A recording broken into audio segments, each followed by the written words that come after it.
back to another episode of TAAP, the American Armory Podcast. I'm Chad. I'm Michael.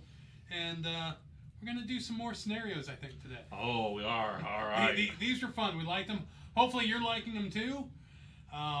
Keep in mind, this is probably going to be the last episode that we have for the merch giveaway. Oh, yeah. So on YouTube, like, subscribe, comment, share. Yep. And then you could win something like this. Yes. All right. All right. So scenarios. I love these. It's gonna help us grow, and if you have a scenario, throw it at us. Yeah. We're gonna try and get some. We have some friends that I think I'd like to throw some. I have some people that I have in mind that I'd like to throw scenarios at. So we may have guests for this. I like this segment. I have some people that I have in mind that I'd like to throw other things at. Yeah. Well, that's what the scenarios are for. All right. So you want to go first this time? I went first last time. You may go first. I like you going first. Okay. All right. So you're at the local watering hole. Okay. Let's just say we're not going to say where we like to go, but let's just say you're there. Okay. And let's say you're there with Rebecca. Okay. So give you something else to think about as far as two males at the table next to you. Okay. Start getting loud and argumentative with each other. They've been drinking a bit. Okay. Not falling over drunk, but they've had enough, so they're riding a nice buzz and maybe getting that big man mentality. Yeah, I know that. We have videos of people like that. Yes, we do. We've seen that on video. So before you can really do anything, one of them stands up and grabs the table, flips it in your direction, and they go after each other. Start physically fighting. Now, to give all of you an idea, if we're at this bar, and most bars are, if it's a dive bar, I like the dive bars. I don't go to the fancy places. Most dive bars, your tables are fairly close to each other. So right. If they flip that over, there's a good chance it hit you, Rebecca, the hit chair us, that or was hit sitting the there, table, hit the or table. something. Yeah. Let's just say it hit the chair that was there. The first thing I would do is I would basically, moms do it when you're in the car and they do that with you in the passenger seat. I would probably push Rebecca back and I would fall back. I would get out of the situation. Because you threw Rebecca in there, my key would be getting her out of there and just probably getting the hell out of there. Okay. Probably go call the police, but I'm sure someone in the bar was going to call the police anyway. I would create as much distance as possible and hope that it's not a full bar fight. Yes. And I don't know about you, but I've been in situations where that's happened. I've seen that happen. I've watched it happen myself. So that's why my first reaction would be, I'm with her, get the hell out of there. So let me see if this changes anything a little bit. Okay. As you're doing the kind of forming your human barrier between Rebecca and them. Right. One of them pulls out a knife and starts gutting the other one. My key is her. I have to get her to safety. Now, I'm pushing her and we're running out the door. Yeah. We'll call the police from the car. Mm-hmm. And really that is probably the best thing to do in that specific scenario. Right. If you're with someone else who can't necessarily defend themselves. Right. Or that you don't want to see something happen to, a spouse, a girlfriend, a child, whatever it is, your first thing is making sure they're safe. Correct. Your next thing is making sure you're safe. Yeah. Yeah. I think I would do exactly. I've got a friend, you know her. She is a very petite woman. Yep. Kind of the same thing. I would be damn near picking her up and running out the door with her. Yeah. Fortunately, she really doesn't like violence, so she'd probably be okay with that situation. Right. So let's change this up a little bit. Let's say Rebecca's not there. I will beat the hell out of him with a bear bottle. I don't even know once anything they about start fighting, or once the knife. Oh yeah, no. Once they start whoever is whoever looks like the aggressor to me, I will knock the shit out of them with a beer bottle. And it's not like in the movies; those beer bottles They do don't not break. No. I've been hit in the head with a beer bottle. It hurts. Yeah. And they don't break. Yeah. I will, especially if they're right there. Wham! Down they go, and I back off. And now, if the other one pulls out a knife, I will beat the hell out of him with a beer bottle and then back away. So I might flip my table the other way. So what made you instantly go into attack mode in that scenario? It's a bar. It's already close quarters. Chances are, if they flip that table, they're probably this close to me. There is bars like that. Mm-hmm. They just erupt so quickly, and unfortunately, you have to protect yourself really quickly.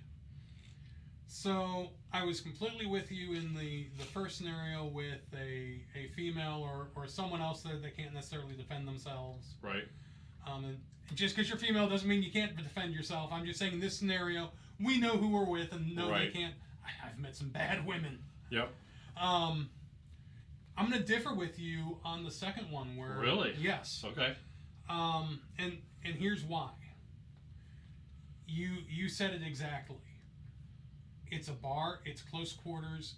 People have been drinking. It can ignite immediately. Yep. I don't want to be the person that smashes one of them, and then their other friend sees that and instantly jumps on my back. And then all of a sudden, now we've got a whole bunch of stuff going on. So what my go-to would be is I'm going to stand up, make sure that I have my chair between me and them. Okay. If they come at me, it's not hard to flip that chair up unless it's a high top, and then it's a little bit more difficult. But if anything else, it's something to use as a barrier. If it's just a regular chair, it's not too hard to flip that up and use it as something to post them away from you with. Okay. I see that scenario. I went for the shock and awe. Mm-hmm. So when I hit them over the head and I do it, anybody that has, when they see this erupt and they start going at it, they know they're the aggressor, and I'm right there, and this guy's beating the pulp out of this guy, and I bash his head in, and he falls down. Anybody else that's looking at maybe coming and screwing around might think, oh shit, he's not afraid to hit somebody with a ball. Yeah, but here's my concern with that is not everyone is going to see who initiated what. That's true. And they're going to see, it's like in sports. They always say the person that retaliates is the one that gets the flag thrown. That's true. That's true. So they're going to see you come barreling down on this guy with a beer bottle, smashing him in the back of the head. That's true. And so now what's to say there's not someone in that bar that has the same thought process as you, but they caught the tail end of it. Oh, this guy's going after someone. I better grab a beer bottle and smash him. See, that's why I would also make sure that there's no one around me when I did that. With wherever the threat is, I would probably say something like if there's someone over here, holy shit, and whack. Just kind of, listen, they're going to have cameras, so if they see that, I would say that would be more of a self-defense, or you're trying to protect somebody from them, especially whoever's still on their feet is probably going to get hit with a bottle. Now, if this is something where, because I'll pull up the popcorn and watch a good fight anytime. Now, and in this, if it's something where it sounded kind of mutual from where I heard them yelling at each other, I may, again, kind of use the chair as a barrier just in case they decide to get a little bit crazy and come this way. Right. But once it's done, we've all been in fights. Yeah. You get into a fight with someone, you know when they're done. Right. You've watched a fight, you know when someone's done. Right. Now, if the person who wins the fight doesn't stop, that's when I would probably have to interject myself. Now, I don't know if I'd go beer bottle, just because, depending on prosecutors and police in the area, they may get a little aggressive and say, no, you attacked them with a deadly weapon, and you did it from behind, and I would interject, and it'd probably be a tackle and into a joint lock of some sort, or into a choke. Yeah, see, that's where you're more of a martial art trained there that helps out. So, And you know, I'd fall back on what my training has. And right. Now, knife comes into play, then it's all bets off. Yeah, because and we're unarmed because we're in a bar. Yes. So that kind of plays it into it. So I'm gonna play a little loosey goosey when it's just me, and it's a threat right there, because I want to. Now I've been in a bar fight where the one guy was just standing there, and it erupted. And I'm like, man, if he would have just like done something, he could have ended it. But now all of a sudden, now it's all freed for all. Yeah. There's sometimes that when it starts to brawl, most of the time in the bar, it's because that brawl hits another table or two, and then they hit someone else, and it causes like a domino chain effect. reaction. If they flip the table and me, and it's only the three of us now, I have a chance to end this really quickly. Or does this guy turn around and hit the guy behind him, or whatever? I don't know. Now, once that knife comes out, then I'm with you. It's beer bottle, pool cue, pool ball, whatever I can get my hands on. Yeah. To smash someone, the person that has the knife with.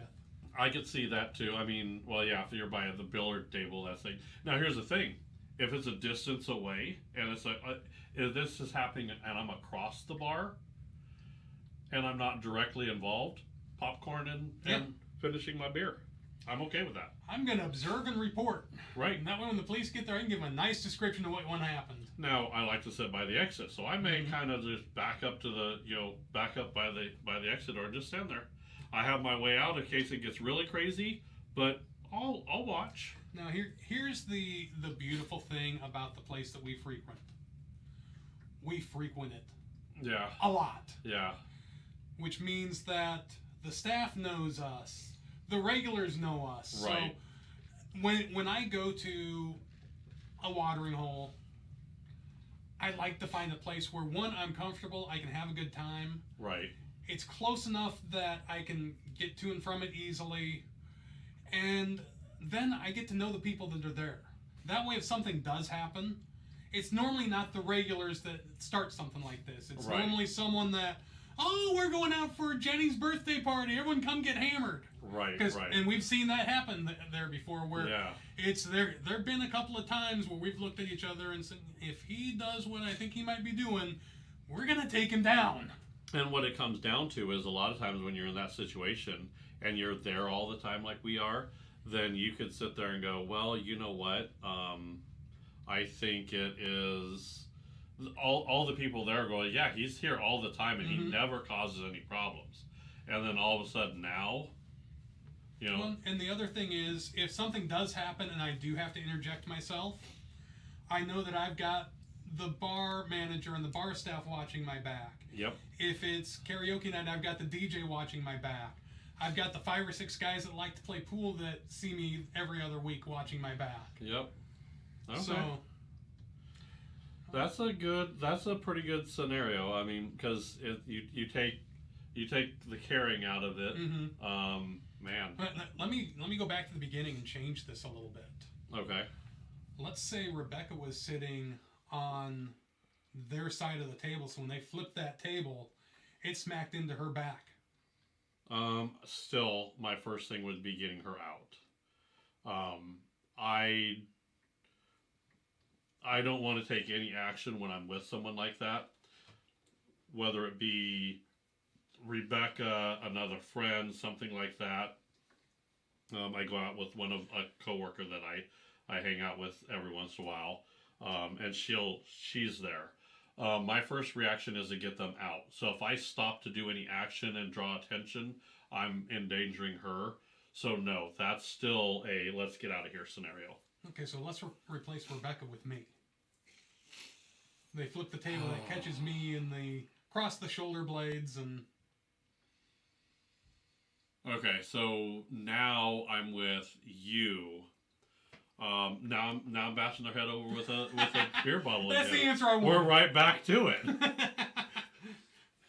I got this one. Watch that son of a bitch. Now it's, oh, you done fucked up, JJ. Yeah, and now it's like, and then if it starts to get too out of hand, it's all right, back to back, and we'll fight our way out of this shit.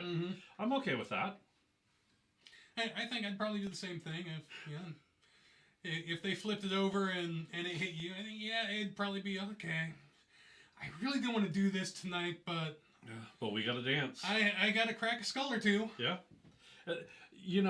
I hate to say it, but my decision was to have a good time, and when they decided to act a fool, that when you do something stupid and you start acting a fool, whether it's regular citizens, where it's police officers or whatever, once you cross that line, I'm sorry, it's fair game.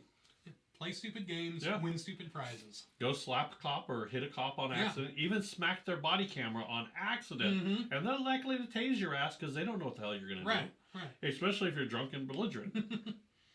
and I think that in a situation like that where they flip the table and it hits another person and then they start fighting, I really think that there could potentially, and I'm not a lawyer, so don't take this as legal advice. We don't even play one on TV. No.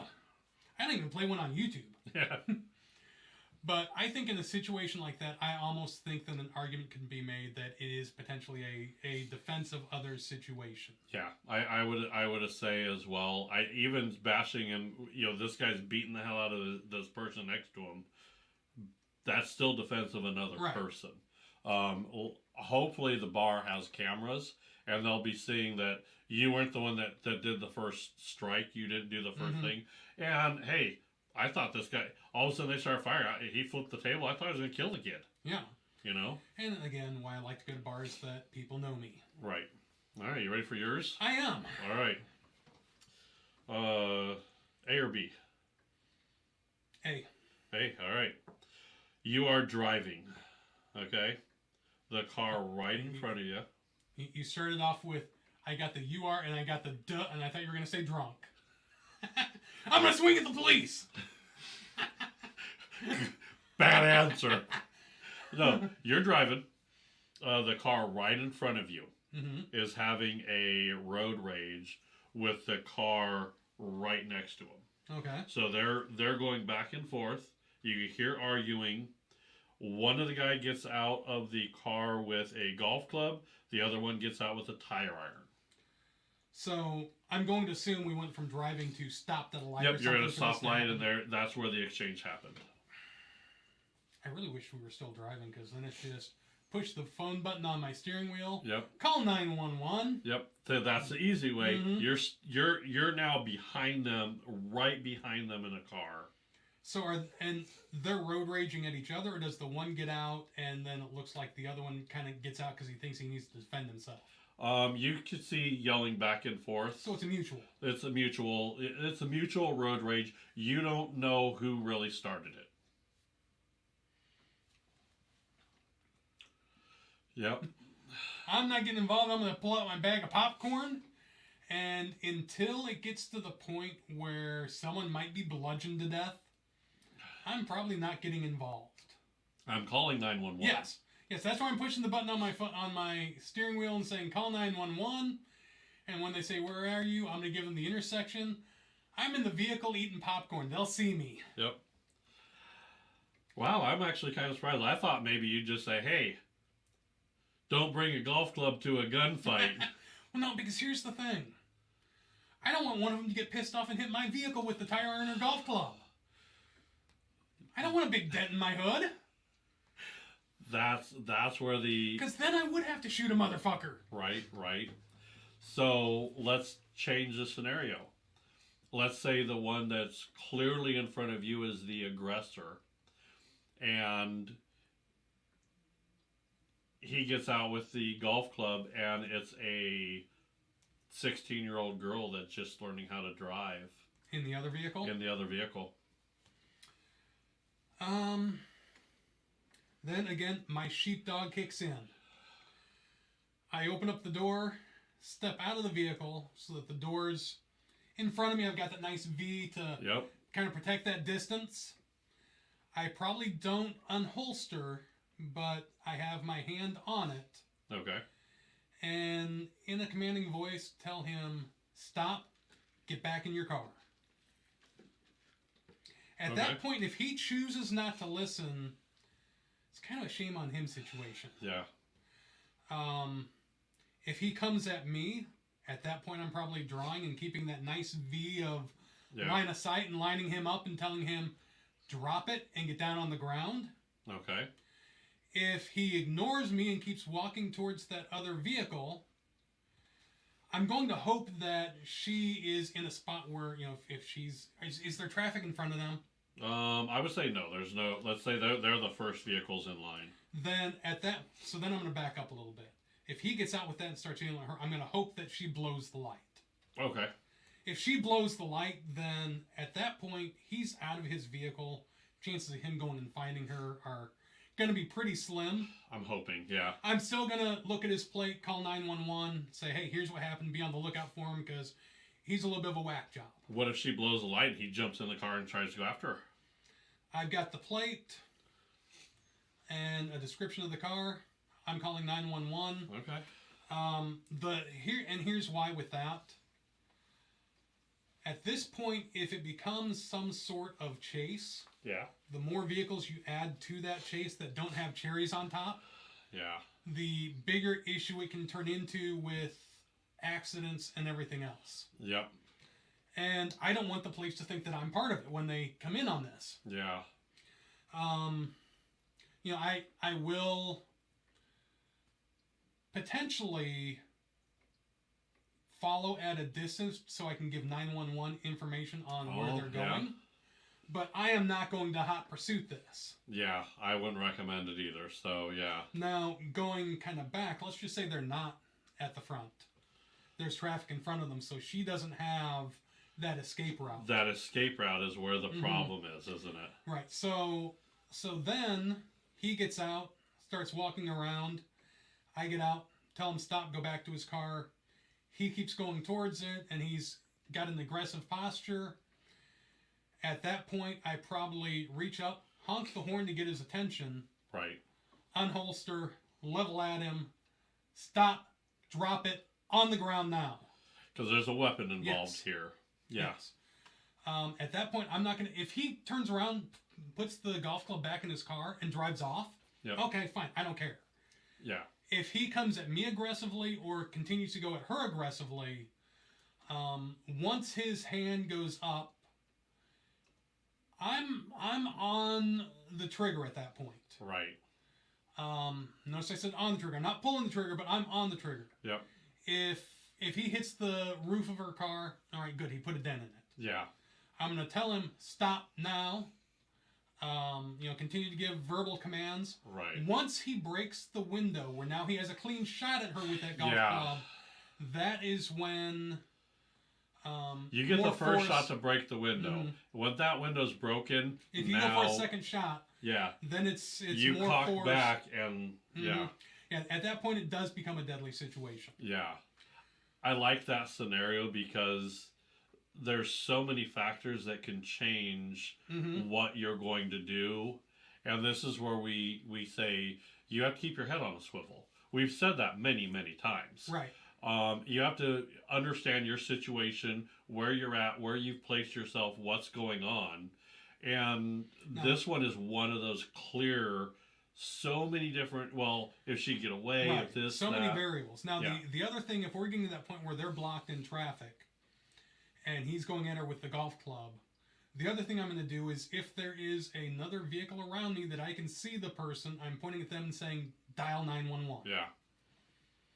Because my attention needs to be in this situation. Right, I can't split my time between 911 and what's going on there.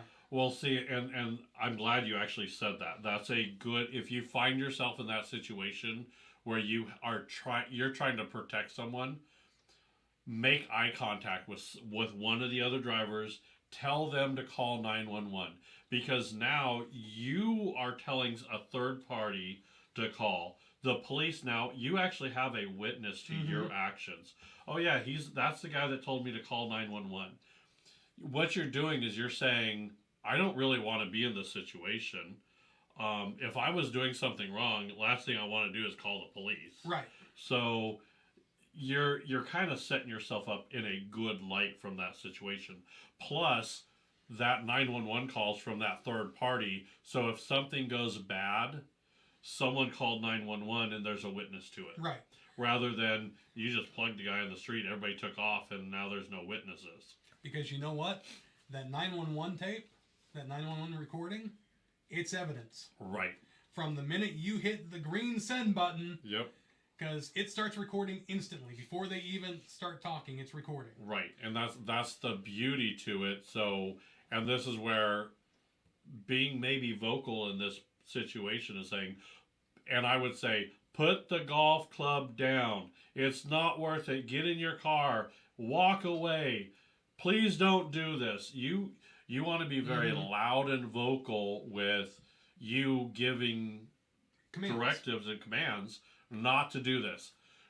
Stop coming at me with that golf club. Stop. Stop. I don't want to have to shoot you. Stop. Stop. Bam, bam, bam. That's all going to be recorded on a 911 call. How many times did you tell this guy to stop coming at you?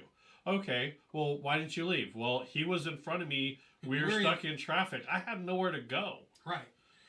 And even if the light turns green, you've now got two vehicles that are stopped in front of you. Right. So, I mean, there's a lot of things that you need to do, especially with both these scenarios, is you're 100% right. 100% right. You're the one that gets the flag called. If the ref didn't see what happened to you, but you turn around and react, and that ref now sees it, and yellow card, red card, you're screwed. If you're vocal about it, and someone does something, and hey, don't do that, and that ref comes around, and then you do something, what they're going to hear that interaction before. They hear that. Hey, stop, don't do that. And they turn around to see what's going on, and they see you react. Well, obviously they reacted to you saying something, so it's common sense that you're going to be reacting there. So now the one benefit is if I can't quickly get someone's attention to call 911. Yeah. I think your vehicles probably have this too, where you got your phone connected Bluetooth to them. Yeah. If I hit that button on my steering wheel and say, call 911, even if I'm outside my truck, and I'm right there at the driver door, it's still going to pick me up real well. Now, the downside to that is I'm now taking my attention away from this situation as I'm telling 911 what's going on. And that's great, and there's nothing that says you're not going to call 911 too, but I would tell someone else to call 911. Here's the other thing, and more evidence you have in your favor. Well, here's the other thing is you can have too many people calling 911 too. That's true. So if I can get someone's attention and point to them and say, "You call 911," I'm leaving it at that as long as I see them picking up their phone or doing something where it looks like they're calling 911. If I can't get anyone, I'll dial it and I'll split my attention and. I'll tell 911, you're going to be listening to me shout at this guy, but... Yep. Yeah, I see, it's... A lot of the scenarios is... There's a lot of what-ifs that you could play in this game. We talked about going down the spider webs. Or down the rabbit hole, or... Yeah, however, whatever phrase you want to use. And it's not just... You can't sit there and say, well, this is what happened, so... everybody's right with what, or this person's right. Yeah. It depends. Perspective. It is perspective, and it's what you see. Here, let's change yours up a little bit. Okay. What if it's not a guy that gets out with the golf club? What if it's a 30-something-year-old woman? Does that change anything for you? Yeah, you plug her right away. She has to be back. You don't even say anything there. Yeah. Yeah. Does that change anything for you? No. Actually, in that situation, if the woman's the aggressor, no. I don't know. It would change it for you, I think. You'd probably want to get her number. She's a crazy bitch. You know she's good in the sack. The crazy ones always are. My history with the crazy women is, I don't like them that crazy. Yeah. No, I mean, to me, that's a Tiger Woods incident right there. And, if it's a female that gets out, for me, I don't think it changes anything. It doesn't still, either. And it shouldn't, just because it's a woman. No. Um, What if there's a baby in the other car? I'm kind of in the same until you break one of the windows, because there is a layer of defense there that you have to get through. There is, but that's a baby. What if you break the baby's window and all that glass rains down on the baby? The way the tempered glass breaks, I'm not necessarily worried about that as much. Okay. I'm not going to use deadly force until I absolutely have to. Okay. Here, let's take your. What if the window's down? No, and that's I want to take yours a little bit sideways. Okay. What you just said, there's a baby in the back seat. Yeah. What if it is a woman that gets out with a golf club and she's shouting at that other vehicle, "Give me back my baby"? Oh, son of a bitch. That changes things. Yeah. I don't know. I get out and help her, I guess. I don't know. Give That's me where you back hope they're my stuck baby. in traffic so they can't get away. Is it a girl or a guy? You can't tell from where you are. Oh, son of a... Because maybe that's a domestic violence, and Mm-hmm. now I don't know if I want to get it. The dad got the kid and is running away, and now mom wants the baby. Or maybe it's just a straight up kidnapping, or... Oh, son of a bitch, that sucks. Yeah, that really throws that on its head. Yeah. You understand that it's not just visual. You have to be listening, and you have to, there's key words that could be said there. Damn, that sucks. Yeah, give me back my baby. Oh, that's tough. That one is, I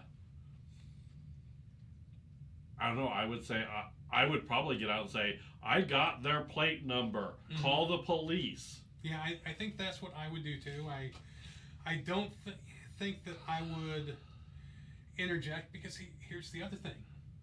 You don't know if it's a custody battle? Or what's to say she's not batshit crazy and it's not her baby? Oh, shit. I mean, so many different ways that could go. But yeah, I think I'm with you there. I think I've got their plate. Yeah. Call 911. I've got a description of the vehicle. Oh. Yeah. That one, when you throw that scenario, ooh, because here's the thing, what if she's getting out there and you just assume that she's attacking the person, Mm-hmm. you didn't pay attention, and you turn off your ears, and you just want to, oh, this is my time to shine, and You've got 5 senses for a reason. Use them all. yeah, can you imagine you kill this woman, or you tackle this woman, and then the police come out and say like, yeah, I was following the kidnappers down the, this guy helped them. Again, Wow. here's another one. Use all 5 senses. Person gets out of the vehicle and they open up the vehicle, and it's a nice day out, so you've got your windows down. Yeah. And after a second or two of their door being open, you catch a strong whiff of marijuana. Why are they getting out of the car? They ain't gonna hurt nobody. Only thing they're hurting is a bag of chips. Yeah. Well, they start yelling, "Give me back my stash!" It's not the baby, it's their stash that got taken. I help. Maybe I get a cut. Yeah. Maybe they'll give me a bud. I don't know. Maybe shit. All right. Well, those were fun. My baby bud is in the car. I like these. I really like these, and I would like to get more people involved in these. Yeah. All right. Cool. All right. So again, you want to shout at merchandise? Like, subscribe, comment, and share. Yep. Tell you what, that also helps us with the two-way algorithms. Yes. Because they don't necessarily like us for as much money as gun tubers make YouTube. They hate us. Yeah. This is why we kind of do these kind of videos too. There's a lot of scenarios because we're a gun channel, but you gotta understand it's not all guns. No. We like guns. We like doing this. The pew-pews are fun. But we like to go through scenarios to help educate. We're more of an education for that. And you're right. We do like guns. You made me think of something a little off subject here, but I almost started laughing to myself. I read something earlier today. I was doing some research. Okay. And it was average person in the U.S. What's the number of firearms that the average person owns? I'm not average. Is it like a family 2.5? What I read said 1 to 5. It kind of depends on demographics. If it's a female, they typically only own one, and it's a handgun. Okay. But I saw that, and I started laughing and thought, they're well behind our curve. Yeah. 1 to 5? Yeah. That's a good start. They maybe got the basics going. They got some groundwork there. Yeah, I mean, I hope you got your research done and you're just trying out a few. All right, but no, anyway, definitely if you would give us a like, a share, a comment, a subscribe. If you got scenarios for us, yeah. If there's a type of show you'd like to see us do that we can do in studio, like I said, we want to get out to the range, but a little bit of difficulty with Mother Nature and ranges being busy. Any parting thoughts? Yeah. Leave the babies alone. All right. Well, everyone take care and stay safe. We'll see you next time.